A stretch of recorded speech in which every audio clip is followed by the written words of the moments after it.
بسم اللہ الرحمن الرحیم الصلاۃ والسلام علیک یا رسول اللہ وعلی آلک و اصحابک اجر اللہ۔ درود پاک کی فضیلت۔ درود پاک پڑھنے سے نبی کریم صلی اللہ علیہ وآلہ وسلم نے منہ مبارک عطا فرمائے۔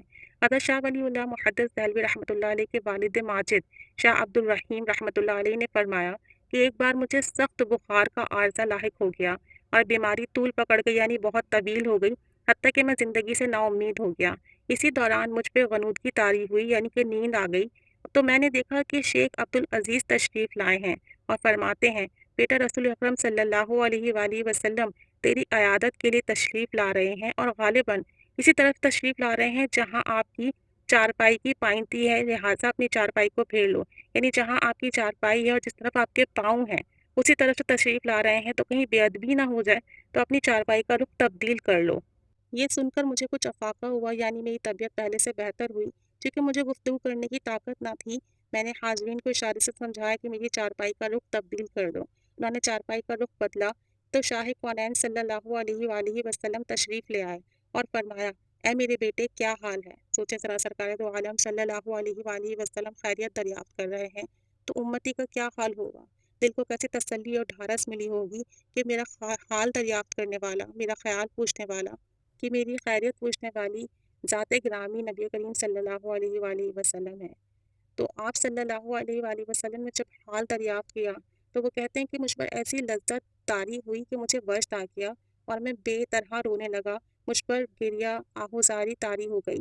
پھر مجھے میرے آقا امت کے والی صلی اللہ علیہ وسلم نے اس طرح گود میں لے لیا کہ آپ کی ریش مبارک یعنی داڑھی مبارک میرے سر پر تھی، اور حضور صلی اللہ علیہ وآلہ وسلم کا پیراہن مبارک میرے آنسوں سے تر ہو گیا۔ پھر آہستہ آہستہ یہ حالت سکون سے بدل گئی، یعنی میری کیفیت میں سکون آ گیا۔ پھر میرے دل میں خیال آیا کہ مدت گزر گئی اس شوق سے کہ کہیں سے سرکار تو عالم صلی اللہ علیہ وسلم کے بال مبارک دستیاب ہوں۔ کتنا کرم ہوگا کہ آقا مجھے یہ دولتیں عنایت فرمائیں۔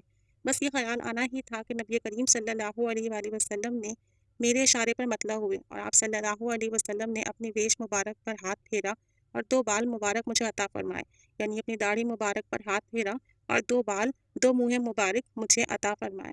پھر یہ خیال آیا کہ بیدار ہونے کے بعد یہ نعمت یعنی بال مبارک، منہ مبارک میرے پاس رہیں گے بھی یا نہیں؟ تو حضور صلی اللہ علیہ وآلہ وسلم نے فوراً فرمایا، بیٹا یہ دونوں بال مبارک تیرے پاس ہی رہیں گے۔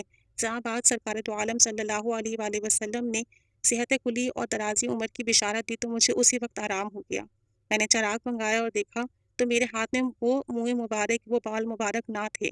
میں غمگین ہو کر پھر دربار رسالت صلی اللہ علیہ وآلہ وسلم کی طرف متوجہ ہوا تو دیکھا کہ سرکار دو عالم صلی اللہ علیہ وآلہ وسلم جلوہ افروز ہیں اور فرما رہے ہیں، بیٹا ہوش کر، میں نے وہ دونوں بال مبارک تیرے تکیے کے نیچے احتیاط سے رکھ دیے ہیں، وہاں سے لے لو۔ میں نے بیدار ہوتے ہی تکیے کے نیچے سے لے لیے اور ایک پاکیزہ جگہ میں نہایت تعظیم و تکریم کے ساتھ محفوظ کر لیے۔ چونکہ بخار کے بعد کمزوری غالب آ گئی تھی، لہٰذا حاضرین نے سمجھا کہ شاید موت کا وقت آ گیا ہے اور وہ رونے لگے۔ نقاہت کے سبب مجھ میں بات کرنے کی ہمت نہ تھی، اس لیے میں اشارے کرتا رہا۔ پھر کچھ عرصہ بعد جب مجھے قوت حاصل ہوئی، میں بالکل ٹھیک ہو گیا، صحت مند ہو گیا۔ نیز حضرت موصوف فرماتے ہیں کہ ان دونوں منہ مبارک کا خاصہ یہ تھا، یعنی کہ خاص بات یہ تھی کہ آپس میں ہمیشہ دونوں لپٹے رہتے، یعنی دونوں آپس میں جڑے رہتے، لیکن جب ان کے سامنے درود پاک پڑھا جاتا تو دونوں علیحدہ علیحدہ ہو کر کھڑے ہو جاتے، یعنی کہ درود پاک پڑھنے کی برکت سے دونوں منہ مبارک الگ ہو جاتے اور کھڑے ہو جاتے۔ یہ درود پاک پڑھنے کی برکت تھی اور یہ ان منہ مبارک کی خاصیت تھی۔ ایک اور خاص بات ان منہ مبارک کی یہ تھی کہ ایک مرتبہ 3 آدمی جو اس معجزے کے منکر تھے آئے اور آزمائش چاہی۔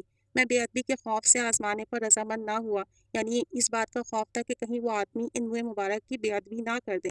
لیکن جب بات چیت طول پکڑ گئی تو عزیزوں نے وہ منہ مبارک معطب ہو کر ہاتھوں میں اٹھائے اور دھوپ میں لے گئے۔ اسی وقت بادل آیا اور اس نے سایہ کر دیا، حالانکہ سخت دھوپ تھی اور بادل کا موسم بھی نہ تھا۔ یہ منہ مبارک کی برکت تھی۔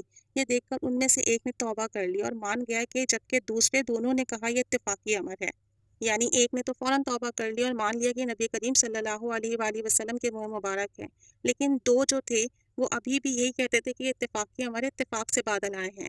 دوسری بار پھر وہ منہ مبارک دھوپ میں لے گئے تو پھر بادل نے آ کر سایہ کر دیا۔ دوسرا بھی تائب ہو گیا، یعنی توبہ کر لی، لیکن تیسرے نے کہا کہ اب بھی یہ اتفاق سے ہوا ہے۔ تیسری مرتبہ پھر دھوپ میں لے گئے تو بادل نے سایہ کر دیا، یعنی ان منہ مبارک کی خاصیت یہ تھی کہ جب بھی انہیں دھوپ میں لے کر جاتے ان پر بادل سایہ کرتے، جیسے کہ نبی کریم صلی اللہ علیہ وآلہ وسلم کا معجزہ تھا کہ ان پر ہمیشہ ایک بادل سایہ کرتا تھا۔ یہی منہ مبارک کے ساتھ برکات کا معاملہ تھا۔ تو تیسرے نے بھی پھر توبہ کی اور مان لیا کہ یہ نبی کریم صلی اللہ علیہ وآلہ وسلم کے منہ مبارک ہیں۔